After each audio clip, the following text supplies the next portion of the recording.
여러분 안녕하십니까. 한국목조주택건축연구원의 김원장입니다.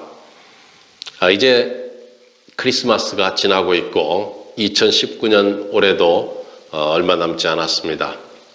2020년이 이제 머지않아 시작될 건데요. 여러분 새해에는 집을 지으실 계획이 있으신가요? 만약 계획이 있으시다면 어떤 집을 지을까? 또 어떻게 집을 지을까? 이런 고민으로 지금부터 고민이 많으실 것 같습니다. 물론 그렇지 않은 분들도 계시겠지만 집을 짓는 사람들의 대부분은 평생에 한 번 혹은 잘하면 두 번 정도 집을 짓는 사람들이 대부분일 것입니다. 대략 10여 년 전쯤부터인 것 같은데요. 그리고 우리나라 정부 정책에 5일 근무제가 이제 확산되면서 확연히 달라진 것 중에 하나가 전원 생활이고 또 아울러 전원 주택을 선호하는 그런 주거 문화가 생겨나게 된 것 같습니다. 옛날에는 은퇴하고 나이 좀 드신 분들이 주로 전원 주택을 선호했지만 지금은 이제 젊은 층까지도 전원 주택을 선호하는 사람들이 많이 생겨나게 된 것 같습니다. 따라서 그만큼 전원주택이나 목조주택에도 많은 관심을 갖게 되었고 아울러 1년에 한 번뿐이던 건축박람회도 최근에 보면은 그 유사한 그런 인테리어 박람회나 이런 박람회를 포함해서 보면은 거의 매달 열리고 있는 것 같습니다. 물론 관련 서적들도 대형 서점에 가면은 아주 많이 나와 있습니다. 그래서 여러분들이 참고해 볼 수 있고 공부할 수 있는 그런 책들이 많이 있는데요. 네, 그것뿐만 아니라 유튜브에 들어가서 보면 많은 정보들이 또 있습니다. 아무튼 많이 이렇게 달라진 것만은 사실입니다. 그러나 거기에 따라서 부작용도 또 많이 발생하고 있는 실정이기도 합니다. 아직 어떤 그 명확한 체계가 안 잡혀 있는 시장이 전원주택, 이 건축 시장이라고 보시면 될 것 같습니다. 저는 과거 20여 년 동안 이 건축 경험을 바탕으로 주택 건축에 관한 모든 노하우를 이 건축 인테리어 방송국을 통해서 하나씩 여러분에게 알려드리려고 합니다. 이 방송이 집을 지으시려고 계획하시는 모든 건축주 여러분에게 큰 도움이 되었으면 하는 바람입니다.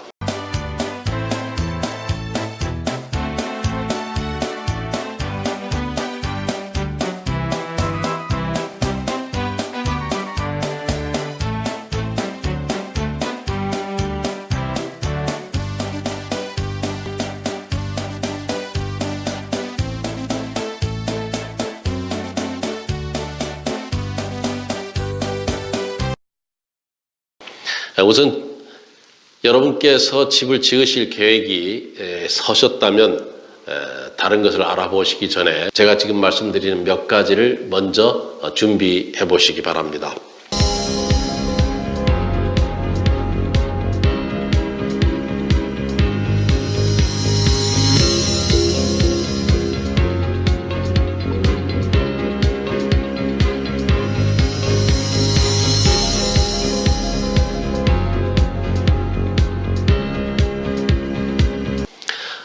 첫 번째는 집 지을 예산을 결정하는 것입니다. 내가 가지고 있는 현금이나 혹은 일부 대출을 받아서 집을 지으실 계획이 있으시다면 대출금까지 포함해서 자금 능력이 얼마나 되는지 그걸 정확히 파악하고 총 예산을 확정해 놓아야 한다는 것입니다. 그리고 그 총 예산 중에서 20%는 떼어놓고 80%만 가지고 건축 예산을 잡으시기 바랍니다. 물론 그 범위 내에서 건축을 마치면 참 좋지만은 이 집을 짓다 보면은 그 예산을 꼭 벗어나서 더 초과되는 경우가 더 많습니다. 그래서 예기치 않은 상황이 발생하기 때문에 그 나머지 20%를 떼어놓는다 하더라도 결국에는 그 자금 중에서 일부를 사용하게 될 것이기 때문입니다. 그래서 그런 방법으로 한번 계획을 세우시는 것이 여러분 공사 마지막 부분에 가서 무리가 없이 잘 끝날 수 있을 것으로 생각되어집니다. 두 번째는 집을 어떻게 지을까를 생각하셔야 됩니다.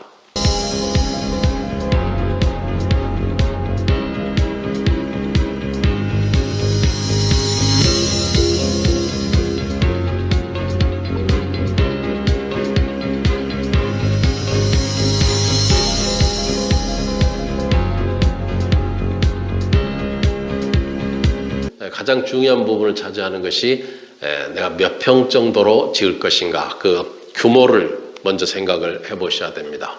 그 다음에 목조주택을 지을 것인지, ALC 주택을 지을 것인지, 통나무 주택을 지을 것인지, 스틸하우스를 지을 것인지, 아니면 뭐 한옥을 지을 것인지, 콘크리트로 지을 것인지, 또 경량 이 철골조로 지을 것인지, 그것도 아니면은 요즘 모빌하우스라고 그러죠. 이동식 주택을 사다가 갖다 놓을 것인지, 소형주택을 선택하실 것인지, 그 다음에 뭐 크게는 난방을 하지 않아도 된다는 패시브 하우스를 지을 것인지, 뭐 이런 어떤 집을 어떻게 지어야 될 것인지 여기에 대해서 두 번째로 생각을 하시고 결정을 해 놓으셔야 됩니다.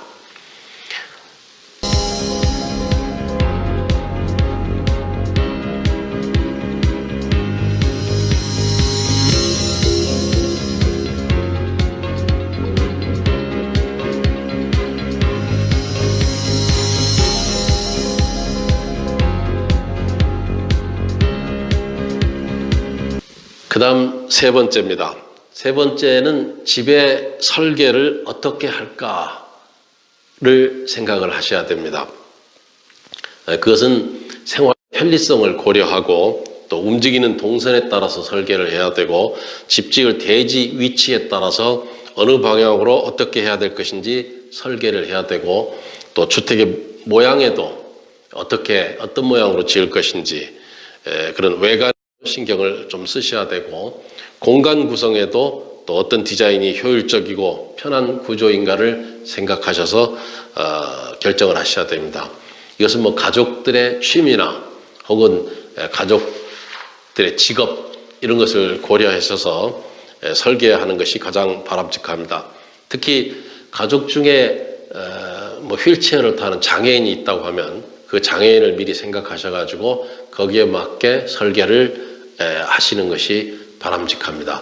그래서 건축은 집을 짓기 전에 생각은 긴 시간을 가지고 여유 있게 꼼꼼하게 따져서 설계를 하시고 그 다음에 건축을 들어가는 것이 가장 바람직합니다. 내 집의 효율성을 높이기 위해서 어떤 단열재나 외장재를 사용해야 될지 또 에너지 절감을 하기 위해서 어떻게 할 수 있을지 그리고 또 내 집만의 개성 있는 집, 그렇죠? 전 세계에서 뭐 하나뿐이 없는 그런 집이 될 수도 있으니까요.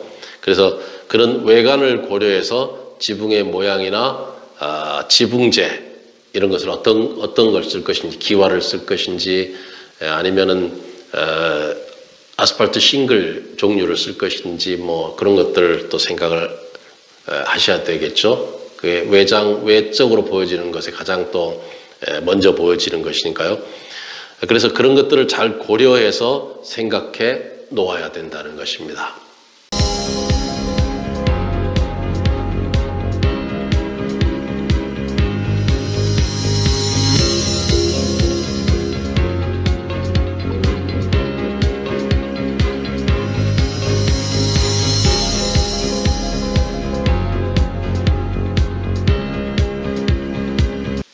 그 다음 네 번째는 어디에 집을 지을 것인가를 생각해 놓으시고 결정하셔야 됩니다. 이 부분은 가족의 상황이나 여건에 따라서 각자가 결정해야 될 그런 부분이 많아서 길게 설명은 안 하고 그냥 넘어가겠습니다. 그러나 이미 토지를 구입하신 분은 상관이 없겠지만 아직 구입하지 않으신 분들을 위해서 몇 가지만 말씀을 드리겠습니다. 우선 구입하고자 하는 토지의 지목이 어떻게 되어 있는지를 먼저 알아보시는 것이 좋을 것 같습니다. 즉 임야냐 아니면은 뭐 농지로 되어 있느냐, 다시 말씀드리면 논인지 아니면 밭인지 산인지 대지인지 어떤 종류의 땅인지를 먼저 알아보시고 그 부지가 집을 지을 수 있는 땅인지, 특별히 뭐 여러분 잘 아시지만 맹지는 사시면 안 되겠죠. 길이 없으면 집을 지을 수가 없으니까요. 그래서 못 짓게 되는 경우도 간혹 있으니 그런 부분을 고려해서 구입을 하시는 게 좋습니다. 반드시 진입로가 있는 땅인지 아닌지를 꼭 파악을 하셔야 될 것 같습니다. 어떤 경우에는 진입로는 없지만 주변에 이웃의 동의를 받아서 집을 지을 수도 있는 땅이 있습니다. 그러나 시골에는 뭐 요즘 잘못 그 이웃을 만나면은 텃세가 하도 심해가지고 해줄 수 있음에도 불구하고 기어이 그 사인을 허락을 안 해주는 그러한 이웃이 있습니다. 참 우리가 같이 이웃에 살면서 정을 나누면서 살아야 되는데 이런 부분은 안타까운 부분이 아닐 수 없습니다. 제 가까운 저희 가족 중에도 경상북도의 땅을 샀는데 진입로가 처음에는 다 서로 그 사인을 해서 사용할 수 있도록 해주겠다 해놓고 막상 땅을 사서 집을 지으려고 하니까 그 중에 한 사람이 비틀어서 결국은 사인을 안 해주는 것입니다. 그래서 결론적으로 집을 못 짓고 다시 그 땅을 싸게 팔고 나왔는데요. 그런 경우도 생기게 됩니다. 그래서 그런 부분을 꼭 잘 파악을 하시기 바랍니다. 오늘은 여기까지 말씀드리겠습니다. 여러분께서 좋은 집을 짓고 행복하게 사시는 그날까지 저희 한국목조주택 건축연구소가 함께 하겠습니다. 다음 영상에서 다시 뵙겠습니다.